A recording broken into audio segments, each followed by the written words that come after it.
para a medicina brasileira. Nesse final de semana, recebemos com tristeza a notícia do falecimento da doutora Angelita Haber-Gama, aos 92 anos. A doutora Angelita foi uma das maiores referências da medicina brasileira e mundial, pioneira da coloproctologia, professora admirada por gerações e uma das figuras mais importantes da história da Faculdade de Medicina da USP, onde eu me formei. Ao longo da sua extraordinária carreira, ela ajudou a transformar o tratamento das doenças do intestino, produziu conhecimento reconhecido internacionalmente e formou milhares de médicos que hoje atuam no Brasil e no mundo inteiro. E para nós, doutor Ajuda, essa perda tem um significado especial. Muitos dos médicos que trabalham, que participam do canal Doutor Ajuda, foram seus alunos algum dia ou foram diretamente influenciados pelos seus ensinamentos. Então, em nome de toda a equipe do Doutor Ajuda, deixamos os nossos sentimentos aos familiares, amigos, alunos e admiradores da doutora Angelita Gama.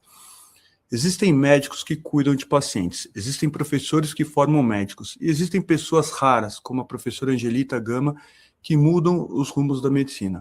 Seu legado continuará vivo por muitas gerações. Muito obrigado por tudo que a senhora fez. Bom, então, como eu disse, essa live de hoje é sobre um dos temas mais comentados no mundo, né, nesse momento. E cada vez mais próximo da Copa do Mundo, esse tema vai se tornar cada vez mais relevante.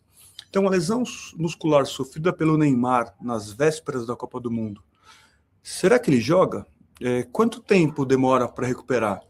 O que significa uma lesão muscular grau 2, como foi a que apareceu na mídia do Neymar? É uma lesão grave? Existe um risco de voltar antes da hora? E aproveitando o caso do Neymar, eu quero explicar também tudo o que você que gosta de jogar futebol, jogar vôlei, handebol, beach tênis, tudo o que vocês precisam saber sobre lesões musculares. E deixem suas dúvidas que no final eu volto para respondê-las.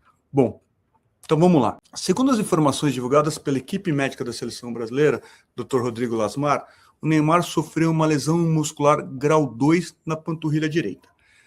Traduzindo para uma linguagem mais simples, significa que parte das fibras do músculo elas acabaram se rompendo, né? Então não estamos falando aqui de apenas uma dor muscular, de um edema, como foi noticiado no começo, também não estamos falando de apenas de uma contratura muscular. Estamos falando de uma lesão estrutural do músculo. Então, para entender exatamente o que aconteceu com o Neymar, primeiro a gente precisa entender alguns pontos importantes. Nem toda lesão, nem toda dor no músculo significa a mesma coisa. Então, muita gente escuta falar em cãibra, contratura, edema, estiramento e ruptura muscular e acha que tudo é a mesma coisa. Então, eu vou falar um pouquinho de cada uma para vocês entenderem cada uma delas. Primeiro, a cãibra. Provavelmente é a mais conhecida, né? Quem nunca teve uma cãibra? O que é a cãibra? Nada mais é que uma contração involuntária e dolorosa do músculo. E ela acontece de forma súbita. O músculo endurece, a dor pode ser intensa e muitas vezes a pessoa precisa parar imediatamente a atividade que está fazendo. Durante muito tempo, acreditava que a cãibra, a principal causa da cãibra era a falta de potássio ou magnésio. Porém, hoje sabemos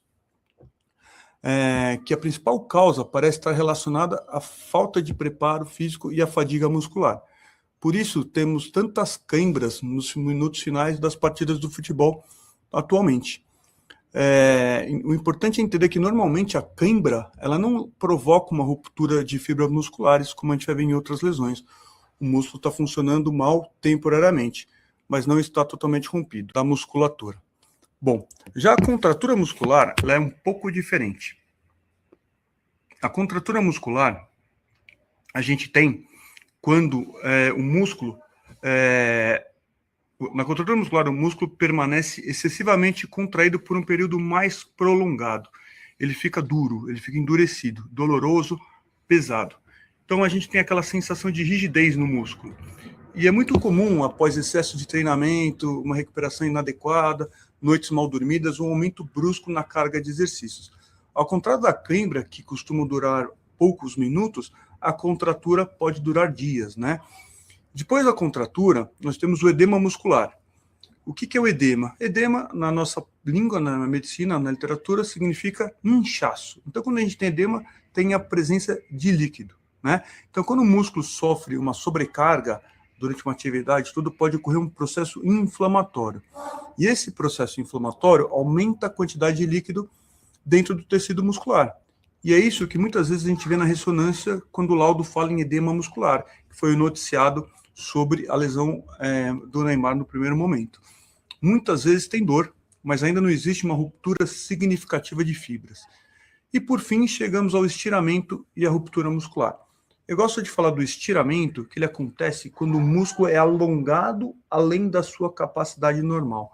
Você imagina que você está puxando um elástico, né? E aí ele vai afinando tudo e até uma hora que ele se rompe. Então é mais ou menos isso que acontece com o músculo. Chega um momento que começam a surgir pequenas falhas e aí em um momento ele acaba se rompendo, tá? Então, quando essas fibras realmente se rompem, passamos a falar numa lesão muscular propriamente dita.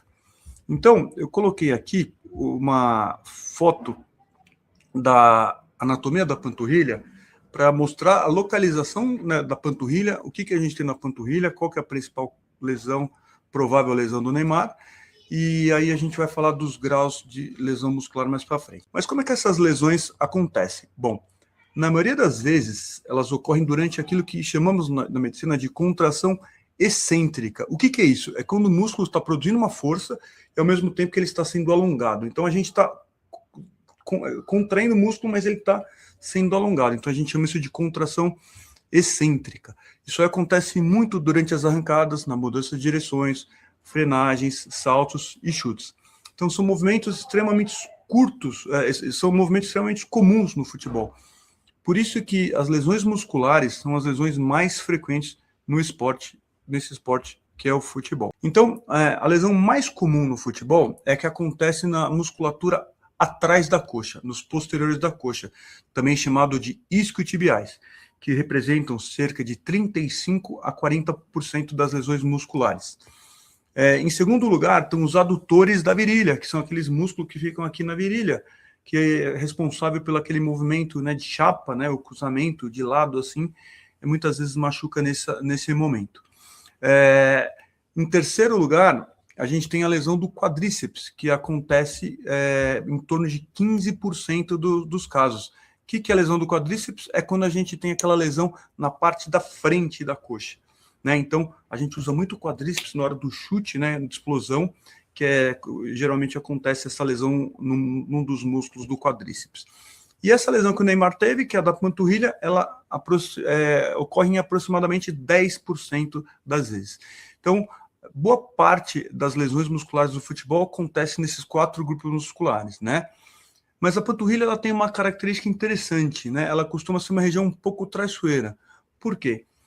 No dia a dia, para andar, tudo, a gente acaba não forçando muito a panturrilha. Então, o atleta melhora rápido, né? Ele volta a caminhar, volta a correr, mas ele não recuperou totalmente a sua capacidade de explosão, né? E é justamente nesse momento que podem ocorrer as recidivas, ou seja, a lesão melhora, mas ela não cicatriza totalmente, e depois ela tem uma nova lesão, que muitas vezes essa lesão é pior do que essa lesão inicial, tá? Então, o principal tratamento hoje de uma lesão muscular é um programa de recuperação bem estruturado. E quando é que o atleta com uma lesão pode voltar? E aí essa é a pergunta, né, mais importante da live, né, de qualquer lesão muscular.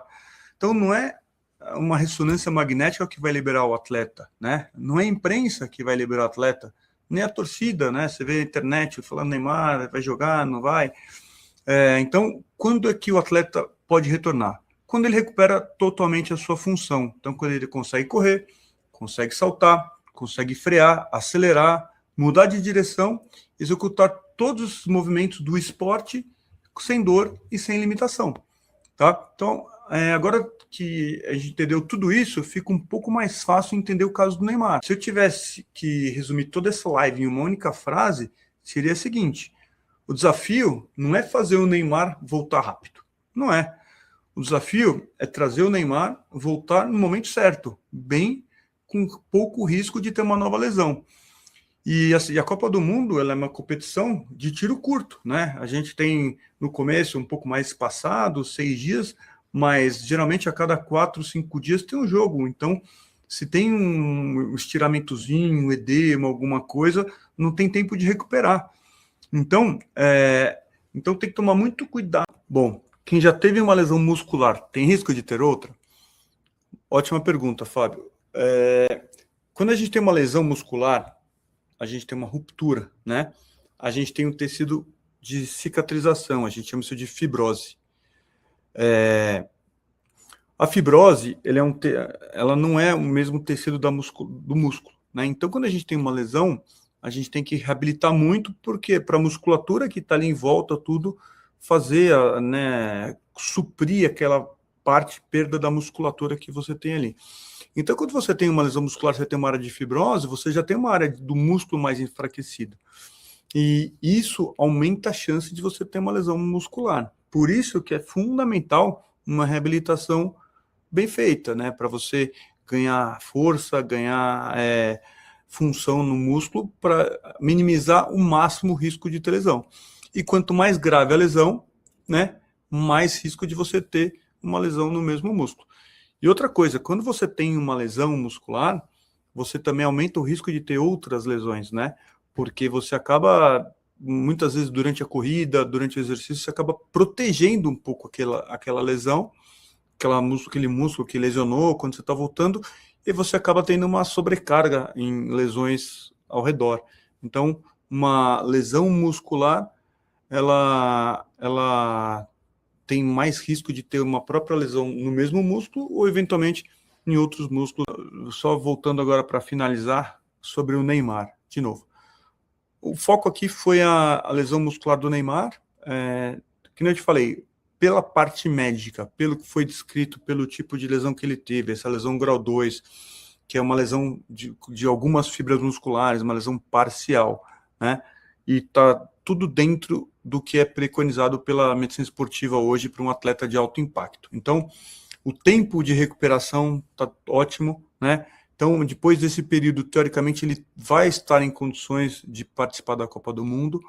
Mas aquilo que eu falei, tô falando da parte médica, né? O Neymar é um jogador de 34 anos, que tem um histórico de lesões, então existe um risco, né, da gente ter o Neymar 2 jogos e ter uma outra lesão e a gente perder, né, o Neymar. Então, é uma coisa que com certeza a comissão técnica sabe disso, os médicos da seleção sabem disso, e eles optaram por levar o Neymar, como eu falei, eu também levaria.